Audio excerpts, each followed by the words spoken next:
Olá, muito boa tarde. Neste dia a Igreja assinala a festa litúrgica de São Francisco de Sales, é o padroeiro dos jornalistas, e a ocorrência é também a ocasião para o Papa divulgar a sua mensagem para o próximo Dia Mundial das Comunicações Sociais. Para nos falar do tema desta mensagem, temos entre nós o Padre Américo Aguiar, com quem iremos conversar logo após os acontecimentos da atualidade religiosa que hoje destacamos. A Semana de Oração pela Unidade dos Cristãos está na sua reta final, um tema principal para o Papa Francisco, que convoca todos para este esforço ecuménico. O diálogo ecuménico está no coração do Papa e este domingo Francisco convidou os católicos de todo o mundo a unir-se às celebrações da Semana de Oração pela Unidade dos Cristãos, que este ano tem no centro das suas reflexões o tema da reconciliação. Mercoledì prossimo concluderemo la settimana di preghiera con la celebrazione dei Vespri nella Basilica di San Paolo fuori le mura, a cui parteciperanno i fratelli e le sorelle delle altre chiese e comunità cristiane presenti a Roma. Vi invito a perseverare nella preghiera affinché si compia il desiderio di Gesù, che tutti siano una sola cosa. Na Praça de São Pedro, o Papa recordou as populações afetadas pelos recentes sismos e avalanches na Itália, que provocaram várias mortes, elogiando o empenho de quem está no terreno para socorrer as populações. Já num tom mais alegre, Francisco saudou ainda as famílias do Extremo Oriente que se preparam para celebrar o Ano Novo Lunar. Il mio cordiale saluto giunga a tutte le loro famiglie, con l'augurio che esse diventino sempre di più una scuola in cui si impara a rispettare l'altro, a comunicare e a prendersi cura gli uni degli altri in modo disinteressato. Possa la gioia dell'amore propagarsi all'interno delle famiglie e da esse irradiarsi in tutta la società. Aquele que é tradicionalmente conhecido como o Ano Novo Chinês começa no dia 28 de janeiro, sendo celebrado por milhões de pessoas, tanto no Extremo Oriente como em várias comunidades asiáticas espalhadas pelo mundo.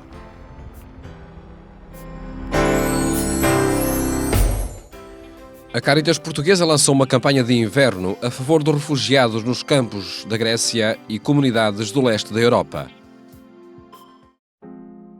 Leve calor aos refugiados é o nome da campanha de solidariedade que a Caritas Portuguesa dinamiza até ao fim de janeiro.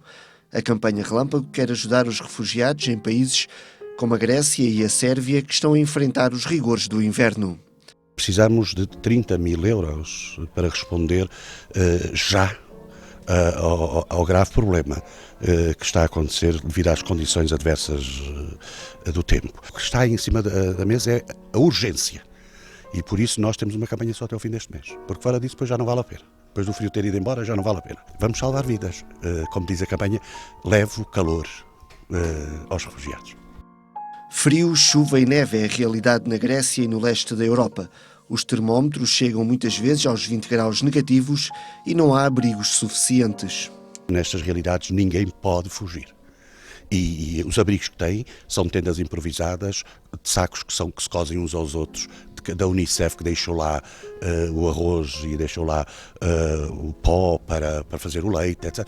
E é isso que estão a aproveitar para fazer as chamadas tendas, mas são tão pequenas para os agregados familiares que alguns têm que mesmo dormir na rua. Aos portugueses e às empresas, a Caritas Portuguesa pede mais um esforço solidário. O valor angariado vai começar a ser usado na compra de lenha e no acesso das pessoas à eletricidade, à comida e a cobertores. Eu peço ao povo português que, rapidamente, nem que seja só €1, estamos a falar de 30 mil euros, somos 10 milhões, só €1. E falo às empresas, as empresas que sejam economicamente sustentáveis, por favor, deem também, ajudem para não sacrificarmos tanto o povo, digo aquelas que são sustentáveis. Leve calor aos refugiados, a campanha solidária Relâmpago da Caritas Portuguesa que termina a 31 de janeiro. €1 é o valor pedido a cada português.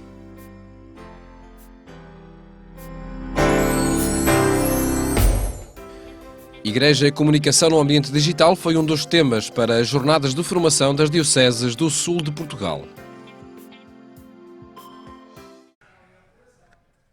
Clero de 4 dioceses e 2 peritos em comunicação na pastoral da Igreja Católica. António Spadaro, sacerdote jesuíta, colaborador do Papa Francisco, atento à comunicação dos seus gestos e palavras, e Martin Carbajo, sacerdote franciscano, professor de comunicação em Roma e nos Estados Unidos. Os dois apresentaram marcas do ambiente comunicativo digital e os desafios que colocam ao evangelizador. La vita digitale è parte della vita ordinaria di molte persone. Internet non è uno strumento da usare, ma è un ambiente in cui vivere. Le sfide che sta ponendo la rete anche alla politica sono molto grandi, quindi la Chiesa è chiamata a capire cosa sta succedendo, a vivere pienamente l'esperienza della rete, cercando di portare il Vangelo anche in quell'ambiente. Tenemos que perder ese concepto de un poco de transmisión de contenidos para hacernos más con lo que la gente está habituada hoy, un entrar en contacto, un interactuar, un descubrir juntos lo que el Espíritu nos está iluminando, ¿no? Depois, propostas concretas para uma presença qualificada no atual universo comunicativo. Il primo significato della presenza della Chiesa in rete è l'ascolto profondo di ciò che le persone si dicono, e poi il sollecitare le domande, questo che oggi sembra mancare nel mondo di oggi, trovare le domande giuste. Tutti hanno risposte, se il cristianesimo viene presentato come l'ennesima risposta rischia di sparire, di non essere considerato adeguatamente. Invece il cristianesimo ha una grande capacità di porre le domande giuste, aprire il cuore degli uomini in questo senso, porre le domande giuste. La homilía tiene que cambiar. No puede ser una homilía como en otros tiempos del sacerdote que dice lo que la gente tiene que escuchar y se acabó. Yo creo que tiene que aprender también de los medios de comunicación, ese diálogo implícito con el espectador. El Papa insiste mucho en una comunicación misericordiosa. Misericordiosa quiere decir una comunicación que crea sintonía de corazones, no que es una transmisión fiel. Hoy a veces los sacerdotes van a internet, cogen la homilía y allá la echan. Eso no es una comunicación adaptada, ¿no? Algarve, Beja, Évora e Setúbal foram as dioceses que reuniram o clero para as jornadas de formação em torno do tema Levar Cristo às periferias humanas e existenciais, os novos areópagos.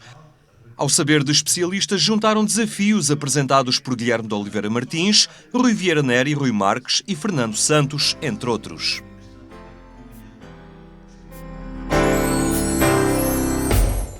Instrumentos, linguagens e metodologias para comunicar a fé. O tema em debate na Diocese de Coimbra.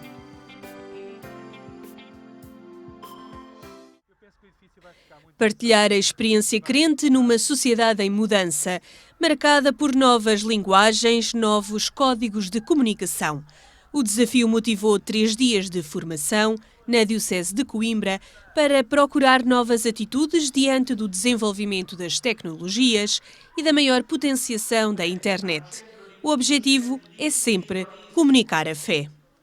E nós precisamos efetivamente de pensar e de parar para ver de que modo exatamente, que instrumentos, mas sobretudo que atitude, muito mais do que os instrumentos, que atitude devemos de ter enquanto pessoas, enquanto crentes, enquanto cristãos, mas também enquanto igreja, enquanto comunidade cristã, para tornar a fé em Jesus Cristo como Salvador e a fé na igreja atraentes, que interessem efetivamente às pessoas.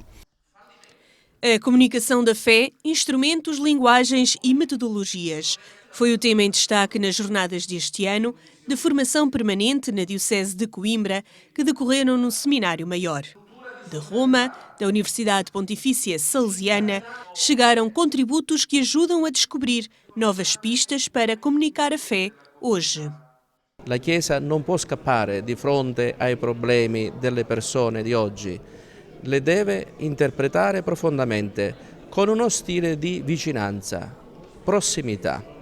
E allora questa, diremmo, nella situazione di grande espansione di internet e dei mezzi di comunicazione sociale, la Chiesa può offrire un messaggio di novità allo stesso concetto di comunicazione, come relazione vera, significativa, profonda tra le persone.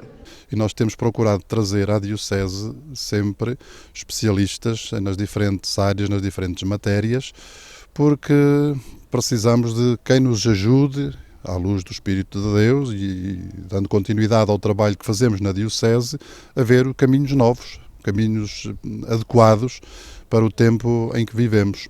Pensamos que o pior que nos pode acontecer é ficarmos cristalizados em linguagens, em modelos, em esquemas que não passam e que não podem dar resultados no mundo de hoje, nem na igreja que somos, porque a realidade mudou e nós, de facto, queríamos estar em sintonia e queríamos ter uma atitude e um trabalho adequado para o nosso tempo.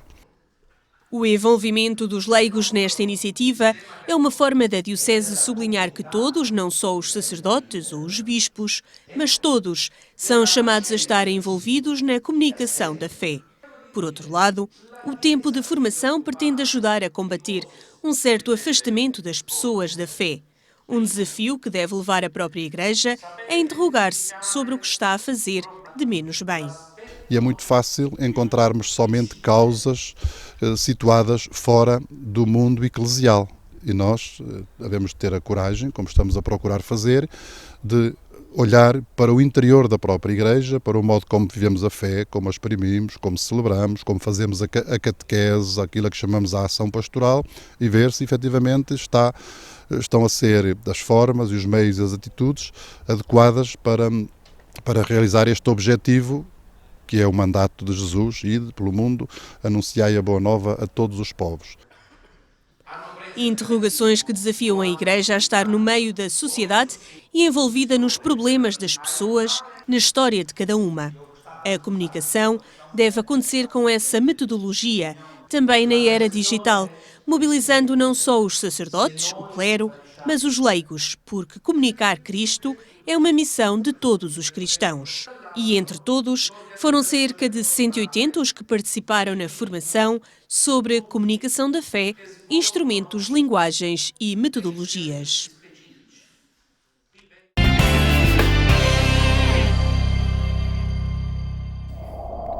São temas que podem ser aprofundados em agência.eclesia.pt, o portal informativo da Igreja Católica. Comunicar esperança e confiança no nosso tempo é o desafio do Papa para o Dia Mundial das Comunicações Sociais, que se celebra no dia 28 de maio. O Padre Américo Aguiar é o diretor do Secretariado Nacional das Comunicações Sociais e está hoje connosco para comentar precisamente este tema. Padre Américo, boa tarde. Obrigado por estar connosco.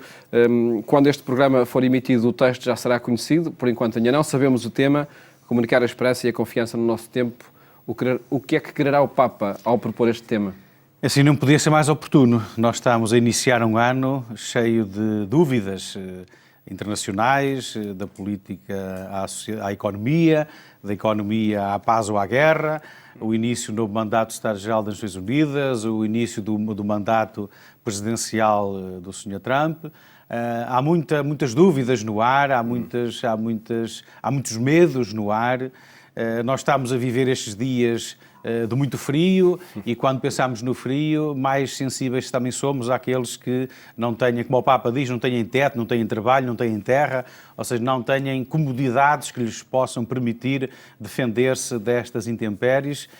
E quando o Papa nos provoca, como é costume, com esta mensagem agora de sermos capazes de ser arautos da esperança e da confiança, ora, isto devíamos ser sempre. Aliás, a Igreja, a sua missão é o anúncio da boa nova. Mas nós às vezes, e eu, a começar por mim, como padre, se calhar nem sempre sou o portador de uma boa nova. Vou incriminar, vou corrigir, vou levar peso, vou levar preocupação em vez de levar alegria e de levar a confiança e esperança em cada tempo e nos tempos novos. E a mensagem, certamente, como não conhecemos o texto, vai por aí. E que desafios coloca ao próprio jornalismo? Nós tivemos, como aqui há dias também foi possível falar, aqui no programa Eclésia, decorreu o Congresso dos Jornalistas, que terminou neste passado domingo, aliás com um painel alargado com a representação dos patrões, com aspas ou sem aspas, dos responsáveis maiores dos grupos mídia em Portugal, e eu penso que... Com uma grande representatividade, desde logo, não é? Sim, todos, quase todos estiveram presentes. Aliás, foi um painel muito interessante, porque qualquer problema de uma classe só se pode resolver com a intervenção de todos. E se todos aceitarmos uma certa corresponsabilidade nas alegrias e nas tristezas, nos problemas e nos sucessos. E eu estou convencido também que o problema do jornalismo, o problema dos jornalistas, o problema da classe, os problemas económicos e financeiros que atravessam outras classes, infelizmente, mas todos esses problemas só podem ser minorados ou resolvidos se todas as partes forem intervenientes. E se, pelos vistos, não era muito unânime que os patrões dos mídia fossem parte também desse congresso, eu penso que o resultado final e a conclusão final da parte de uma maioria de jornalistas é que foi, e é muito importante, que quando refletimos a questão do jornalismo, do jornalista, do seu estatuto, que também sejam chamados a essa reflexão aqueles que são as entidades patronais, porque, como dizia o Francisco Balsemão nesse encontro, só empresas de comunicação que sejam capazes de gerar lucros, só essas é que também são capazes de criar as melhores condições de trabalho e independência para os seus trabalhadores. A palavra mais temida neste encontro foi a palavra precariedade, e eu estou convencido, não quero ser anjinho, mas estou convencido que nenhum patrão, nenhuma entidade patronal tem algum prazer especial por ter no contingente dos seus trabalhadores, dos seus colaboradores, pessoas em situação precária. Ora, nós, Rádio Renascença, nós, entidades da Igreja, temos que ser exemplares no tratamento dessa circunstância, porque a pessoa, o trabalho não é uma ocupação, o trabalho é também a dignidade daquela pessoa. E nós devemos providenciar tudo aquilo que são os seus direitos e providenciar para que a pessoa tenha todas as comodidades necessárias para que ele, como pessoa, individualmente se sinta bem, mas também aquilo que é a sua família e aquilo que é a sociedade organizada também tenham os melhores sinais possíveis. Deixe-me insistir ainda no jornalismo que se faz em Portugal, nomeadamente estas palavras esperança e confiança passam pelas páginas dos jornais, pelas emissões de rádio ou televisão? É assim, Paulo, e os nossos telespectadores se calhar concordam, temos que confessar assim uma coisa em privado, é que pelos vistos nós não gostamos de boas notícias. Nós não compramos jornais por causa de boas notícias, nós não vemos televisão por causa de boas notícias, nem sintonizamos a rádio por boas notícias, nem vamos às redes sociais por boas notícias. Nós, infelizmente, somos atraídos pelo mal, somos atraídos pelo escândalo, somos atraídos pelo sangue. Às vezes a gente diz, mas porquê é que eu me rio quando vejo alguém cair? A malta ri-se. O primeiro impacto é rir. Rir com o mal do outro. Ora, não sei se isso é genético, se é intrínseco, mas o que é certo é que, infelizmente, parece que nos rankings e nas estatísticas a boa notícia não tem telespectadores, não tem audiência. E nós temos de fazer alguma coisa para contrariar isso. Educação para os média é o que está em causa? É fundamental, mas pode ser um lugar comum, mas o que nós vamos encontrando, aliás, no Congresso falava-se da iliteracia jornalística, dos mídia, o que nós vamos assistindo é um certo descolar entre aquilo que nos parece ser essencial para uma vida organizada, para um Estado de Direito, naquilo que é agora a função do jornalista, e depois aquilo que possa ser uma certa libertinagem no acesso àquilo que é, ou que são as redes sociais, e já noutra vez eu disse isso, eu não quero diabolizar as redes sociais, nem diabolizar os mídias digitais, mas o que é certo é que nós temos que saber que há valores, há princípios, há balizas que têm que guiar o caminho que vamos fazer. E quando parece que isso não existe, as coisas depois não acontecem ou não terminam da melhor forma. Felizmente, há comunicadores que vão por aí, pelos valores, pela esperança, pela confiança. Evoquemos Dom Manuel Falcão, um bispo que dá nome a um prémio do Secretariado Nacional das Comunicações Sociais. Que prémio é este? É verdade, o Sr. Dom Manuel Falcão, lá está, para alguns já pode parecer uma personagem do passado, mas para aquelas pessoas que estão mais ligadas ao fenómeno da comunicação, e nomeadamente naquilo que é o contexto da Igreja Católica, sabemos e sabem que foi uma figura fundamental, foi digamos que um João Batista que preparou os caminhos para aquilo que nós hoje fazemos, com outras capacidades e com outros meios. E por isso o Secretariado Nacional, a Comissão Episcopal e a Conferência Episcopal Portugal assumem este prémio como uma homenagem ao Sr. D. Manuel Falcão por tudo aquilo que ele fez, mas também uma provocação a todos aqueles que são jornalistas, e jornalistas de uma maneira alargada. Não é só aquele senhor ou aquela senhora que produz notícias, mas todos aqueles que, com outras funções, desde o digital, desde a outras tarefas que hoje estão envolvidas numa interpretação mais alargada da função do jornalista, possam ou produzem notícias do âmbito religioso. Não estamos a dizer que o prémio é para jornalistas da religião. Estamos a dizer que o prémio é para sublinhar, para retribuir o mérito de alguma peça que seja feita em generalistas, em diversos órgãos e que possam ser apresentados por terceiros. E aqui há uma coisa importante nesse prémio, é que não é o próprio que se candidata ao prémio, mas são os seus ouvintes, os seus leitores, os seus telespectadores, que por alguma razão vão apresentar essa peça a concurso para este prémio. Um prémio que é lançado neste dia do São Francisco de Sales. É verdade, nós fizemos isso, aqui já fizemos um pré-anúncio do prémio, quando atribuímos a título honorífico o prémio D. Manuel Falcão, quer ao cônego João Aguiar Campos, quer ao cônego António Rego, pelo trabalho fundamental que eles fizeram como responsáveis das comunicações sociais da Igreja nos últimos anos, e agora queremos passar à fase pura e dura, sem ser a feijões, para entregar o prémio a um jornalista que se tenha evidenciado. O regulamento e a forma como tudo se vai processar será divulgado nestes dias, não é? É verdade, e através dos mídias, nomeadamente do nosso site, depois poderão encontrar os pormenores mais práticos para acesso a este prémio. E fica este desafio então a quem vê e ouve reportagens sobre religião para propor a este prémio D. Manuel Falcão. É verdade, e quer neste âmbito, quer noutros, nós temos que aplaudir os jornalistas em geral, porque cada vez mais fazem peças magníficas sobre religião e sobre as outras matérias, que significa também o profissionalismo e a preparação cada vez mais apurada dos profissionais jornalistas. Uma forma que, por certo, este ano vai assinalar também este Dia Mundial das Comunicações Sociais, cuja mensagem foi divulgada hoje. Muito obrigado, Padre Américo Aguiar, por ter estado neste programa Eclésia. Mais logo fazemos-lhe companhia também na rádio, na Antena 1, pelas 22h45. Votos de boa tarde. Até amanhã, se Deus quiser.